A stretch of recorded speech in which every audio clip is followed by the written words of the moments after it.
कुंभ, महाकुंभ, यह नाम सुनते ही आंखों के सामने एक बहुत ही विशाल सा, विहंगम सा, अद्भुत सा दृश्य प्रकट हो जाता है। लाखों नागा साधु संगम के तट पर पहुंच करके स्नान करते हैं। यहाँ पर करोड़ों श्रद्धालु पूरे विश्व भर से पहुंच करके अपने पापों का समाधान ढूंढते हैं। ऐसा आस्था का अद्भुत समागम विश्व में कहीं देखने को नहीं मिलता है। जिस प्रकार से ये आस्था का गढ़ है, उसी प्रकार से चमत्कारों से भी भरा हुआ है कुंभ। यहाँ पर ये नागा साधु कहाँ से प्रकट हो जाते हैं, इनकी सभी की अपनी एक अद्भुत सी यात्रा है। और जब आप इनसे बात करते हैं, जब जितने भी हम वीडियोस देखते हैं, उनमें एक एक नागा साधु अपने आप में ही अद्भुत जन्म जन्मांतर की यात्रा करते हुए यहाँ पर प्रकट होते हैं। इन्हीं चमत्कारों से जुड़ी हुई हमारी आज की कथा है। और जब चमत्कारों की बात होती है तो बाबा नीम करोली का नाम तो आएगा ही। मैं बात कर रहा हूँ सन 1966 के कुंभ मेले की, 1966। वैसे ये कुंभ मेला अपने आप के अंदर ही बहुत विचित्र सा था, क्योंकि इसके एक साल पहले ही यानी 1965 में भी कुंभ का मेला आयोजित किया गया था।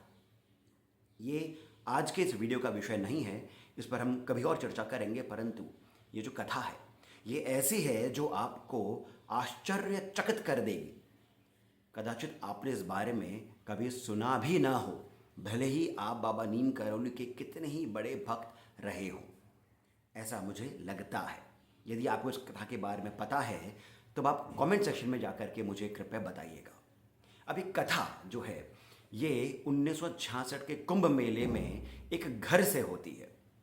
बाबा प्रयाग में अपने एक भक्त के यहाँ पर ठहरते थे और फिर ये सुबह संगम के तट पर जाकर के अपने जो इनका आश्रम था, जो इन्होंने अपनी व्यवस्था कर रखी थी, वहाँ से लाखों श्रद्धालुओं को प्रतिदिन ये कुछ न कुछ दान पुण्य इत्यादि किया करते थे। ऐसे ही एक दिन जब ये प्रतिदिन की तरह दान इत्यादि करके अपने इस भक्त के घर पर पुनः पधारे, तब हर बार की तरह इस दिन भी भक्तों का तांता इनके घर के बाहर लग गया।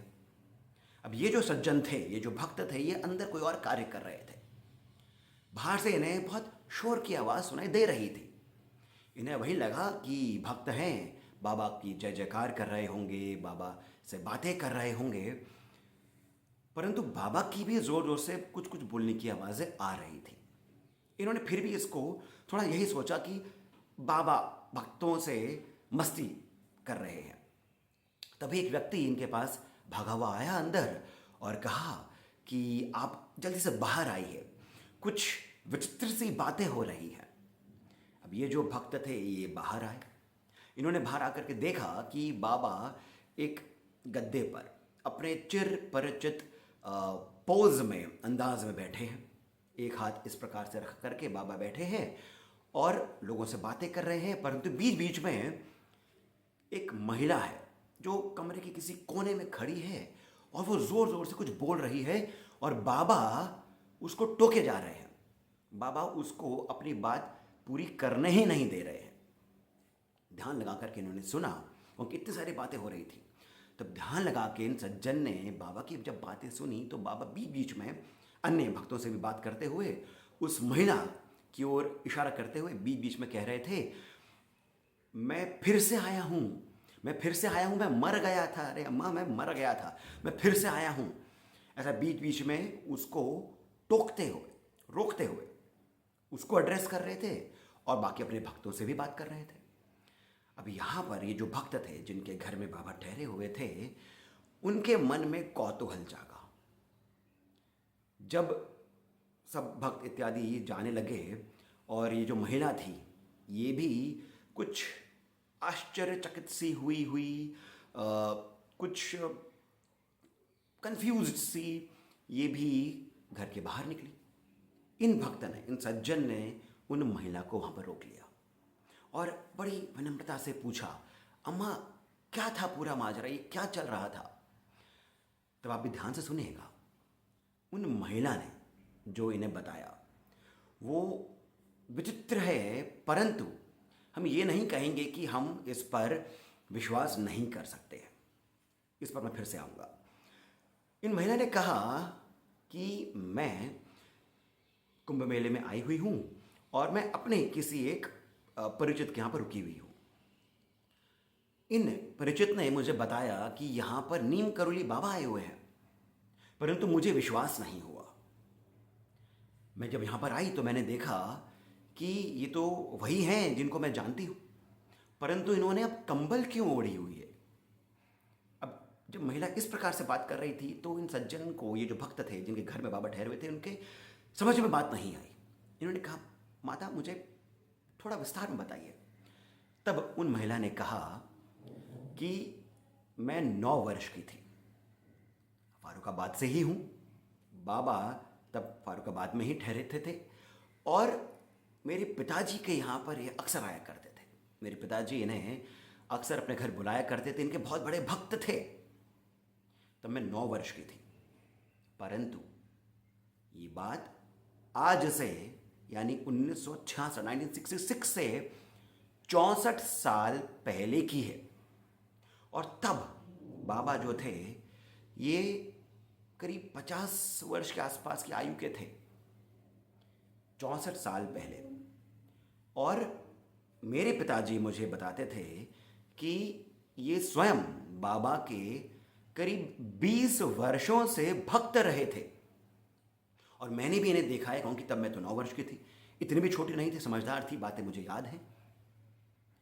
अर्थात जब ये महिला 64 वर्ष पहले 9 वर्ष की थी, उसके 20 वर्ष पहले से इन महिला के पिताजी बाबा नीम करोली के भक्त रहे थे, इनके संपर्क में रहे थे। 20 वर्षों से बाबा इनके घर आते थे और तब भी बाबा करीब 50 वर्ष की आयु के थे और महिला ने इन्हें देखा था।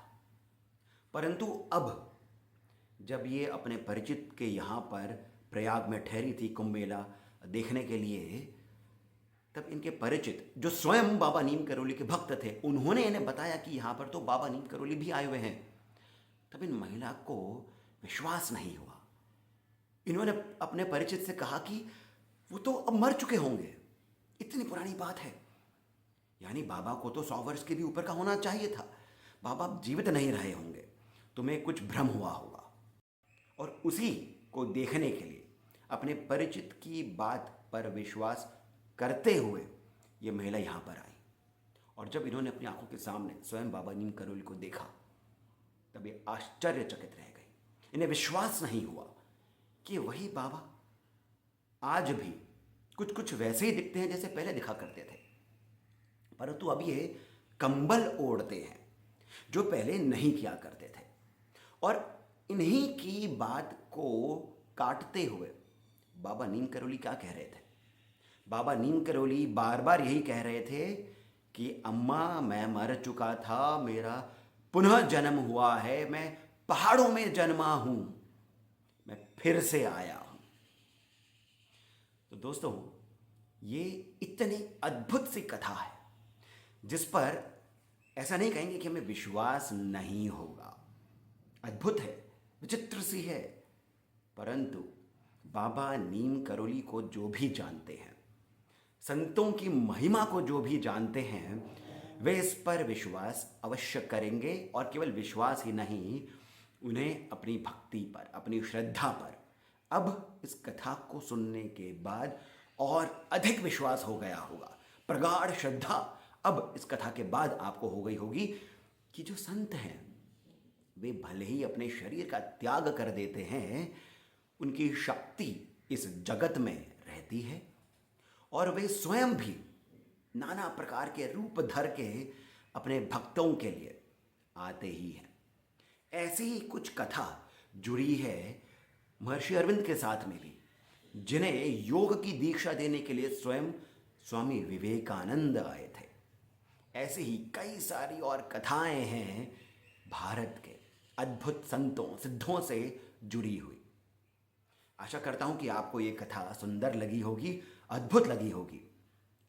यदि ऐसा है तो कृपया करके इस वीडियो को आप लाइक अवश्य करें, जितना हो सके आप इसे प्रचारित भी करें। और साथ ही साथ कुंभ मेला जो है ये इतना अद्भुत क्यों है, इस पर भी एक वीडियो मैंने कुछ ही समय पहले किया था। बहुत अधिक लोगों ने उसे किसी प्रकार से नहीं देखा है। मैं आप सभी से ये विनती करता हूँ कि आप कुंभ मेले के इस वीडियो को स्वयं भी देखें। इस वीडियो के अंत में उसका मैंने लिंक डाल के रखा है और मैंने उसे पुनः इस चैनल पर अपलोड भी किया है। उसे आप स्वयं भी देखें।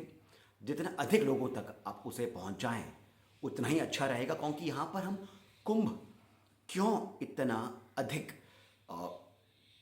श्रद्धा रखता है सहस्त्रों वर्षों से, कुंभ का स्वयं का क्या इसका अपनी महत्ता है, प्रयाग का महात्म क्या है, इन सभी बातों का उस वीडियो में मैंने कुछ समाधान रखा है।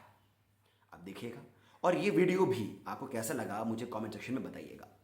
साथ ही साथ कमेंट सेक्शन में ही जो पहला कमेंट पिन है वहाँ से पेटीएम, जीपे इत्यादि के माध्यम से जितना अधिक हो सके आप हमें श्री सहयोग भी प्रदान करें, बहुत अधिक प्रोत्साहन मिलता है। इसके साथ मैं सिद्धार्थ अब आप सभी से जाने की अनुमति लेता हूँ।